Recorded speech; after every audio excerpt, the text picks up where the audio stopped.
Social emotional learning is the big umbrella, and underneath that are many interventions. And one of the interventions that the district has taken on, and that began 5 years ago, is the ruler approach. We identified one of the challenges here in Bridgeport is that we are in a very highly mobile district. We have students that could be in 1, 2, or 3 different schools in 1 year. And so it was very, the implementation of the ruler approach was actually very intentional, very thoughtful, and very well planned so that we could implement it across the entire district. Ruler is an acronym, and ruler stands for R, to recognize the emotions, yours and others. U is understanding the causes of those emotions. The L is to label it. You've got to name it to tame it. E is expressing. And the fifth, and probably the most important, is regulating. If they can't regulate their emotions, they're not ready to learn academically. So if they come in and they're upset about something that happened at home, they're not ready to sit down and do their work. They need to take a moment and talk about it, or take a little break, or whatever they need, but they're not going to come in angry or sad and get right to work. We know enough about the importance of SEL for students' academic performance and their well-being in general. We know enough about that to invest in it. The district developed a social and emotional learning task force, and the task force is really comprised of social workers, teachers, administrators, school resource officers, as well as community agencies that do work in the school and are part of this partnership. In addition to that, each school developed their own social and emotional learning team within the school. What we found was that it was very important to include parents. We focused on coaching and leadership development through the frame of ruler. If you're able to recognize your feelings and regulate your feelings, more importantly, and you're feeling better about what you're doing, that should definitely have an impact on what you're doing. So think about how you're feeling today and why.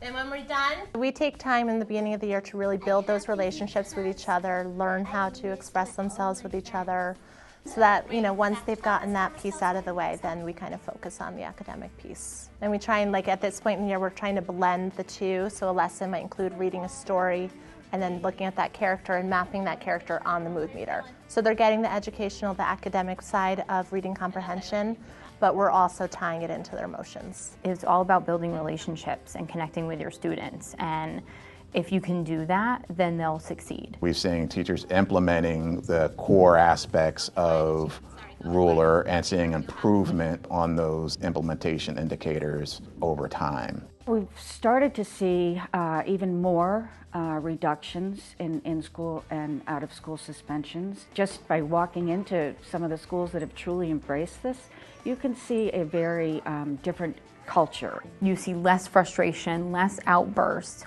You see less disruption because they're fixing a problem, and it's not, you know, I'm upset and I'm going to explode. It's, you know, I'm upset and I have the tools to deal with this. Oops, not yet. Not getting as easily upset. It's empowering for them. You know, they feel like, okay, I can stand up for myself in a way where I'm not hitting them back or making the wrong choice, but it gets their feelings out and it solves the problem. The biggest impact that I see is when I see an 8th grader come down to the office to take a meta moment and by sitting in the rocking chair that we have in the office. And so that's an impact in and of itself. The younger kids will do it, but when you see an 8th grade male come into the office saying, I need to take a moment, and he goes and he sits in a rocking chair and he starts rocking, that is impact.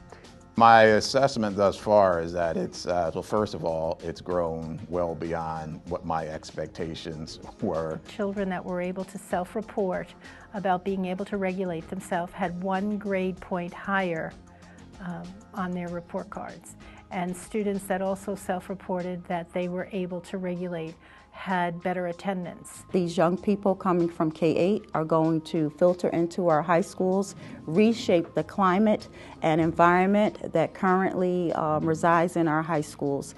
And when people come to our schools and they feel good about themselves and they're honored and validated and supported, then they can do well academically. You know, the research indicates we should be investing in social emotional learning. I think we should be. I would say the Tauk Family Foundation has really committed themselves to Bridgeport and the entire district. And they have worked so diligently on bringing these partners together. And really, it's been a collaboration from the very start. That foundation is not just a funder, so they don't just provide financial support for the work. From the very beginning, they've been active partners in terms of contributing intellectually to this work. The relationship with the Tauk Family Foundation has been truly a godsend. We look forward to having this strong partnership.